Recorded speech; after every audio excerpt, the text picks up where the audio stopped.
This is Mr. Cube, currently enjoying some quality time with Miss Bean, who's into Mr. Cube as well. The only problem is that Mrs. Cube knew about this, but had no proof until now. But she can't do anything because she can't move. And as you know, in life, we need to keep moving. This is my worst opening ever.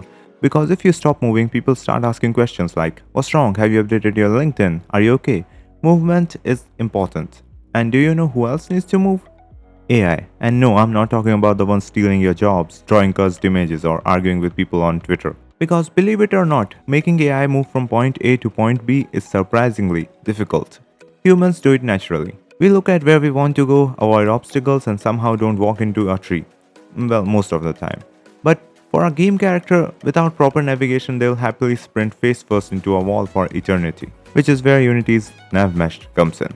Today we'll go through what a Navmesh actually is, how it works behind the scenes, why you should use it, why you probably should not use it, and how to create a basic AI that can navigate your world without possessing the intelligence of a microwave potato. So let's begin. First of all, what even is a Navmesh? The name sounds complicated, but it's actually pretty simple. Navmesh simply stands for navigation mesh. Think of it as a map, not that different from a Roomba's map, that simply tells AI, "Hey buddy, these areas are safe to walk on," and Unity just simply scans your level and generates a giant invisible surface all over the walkable areas. To us, this looks like a weird blue floor, but to the AI, it's the difference between intelligent movement and repeatedly headbutting a concrete pillar. Once the Navmesh actually exists, an AI agent can simply ask Unity, "How do I get over there?" And Unity itself will calculate a path around the walls, obstacles, furniture, and whatever terrible level design decisions you've made. The AI isn't actually thinking, it's not planning, it's not strategizing. It's basically using a glorified GPS. Except, unlike real GPS, Unity's Navmesh won't tell it to drive into a lake. It's okay! There's no road here! Well, usually. Now, why should you use a Navmesh? Because, well, pathfinding is hard, like really hard. You could manually write code that checks obstacles, calculate routes, find shortcuts, avoid collisions, and somehow doesn't explode. Or you could just simply let Unity do all that for you. Navmesh gives you automatic pathfinding, obstacle avoidance, dynamic path updates, support for enemies, companions, NPCs, civilians, and anything else that owns legs. All that with surprisingly little code. It's basically one of those situations where Unity simply says, "Don't reinvent the wheel," and for once, Unity is actually correct. And that's very rare, so we should use that. So now let's build a Navmesh AI. We will create a simple scene, bake our Navmesh, add a Navmesh agent, and finally teach our AI the revolutionary skill of walking. First, we need a world, so let's open Unity and throw down a 3D plane. This will be our floors. Next, let's add some obstacles, throw in a couple of cubes, stretch them out, scatter them around randomly, and pretend it's a masterclass in environmental storytelling. Now, for the older versions of Unity, you would have to mark all these objects as static. But for the newer versions, Unity uses the Navmesh surface component. But either way, don't worry, the goal is same. We basically need to tell Unity that this geometry is not going anywhere. So I have made all the geometry children of one empty game object. And now to that object, we can just add a component called Navmesh surface. And the primary thing to focus on here is the object collection dropdown. This is the thing that decides what will be the surface AI can actually walk on. So by default it's set to all game object, that is every object in the scene will be considered a Navmesh surface, which we don't want. So set it to current object hierarchy, which means only the object and its children will be taken as a Navmesh surface. Alright, now you'll see a magical button called bake, click it. And boom, nothing happens. That's because my gizmos was turned off. Turning it on, and suddenly our scene is covered in a glowing neon blue radioactive carpet. If you look closely, you'll notice the blue mesh leaves a little gap around the edges of your cubes.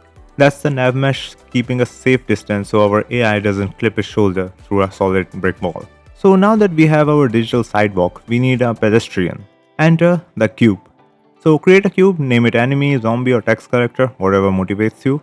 This cube will represent our peak AI life form.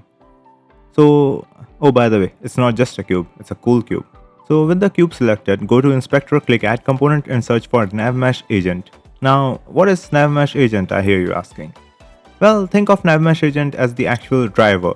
It reads the blue map, handles the steering, accelerates, brakes and makes sure that the cube doesn't tip over. Now, an agent without a destination is just a cube experiencing an existential crisis. That is me.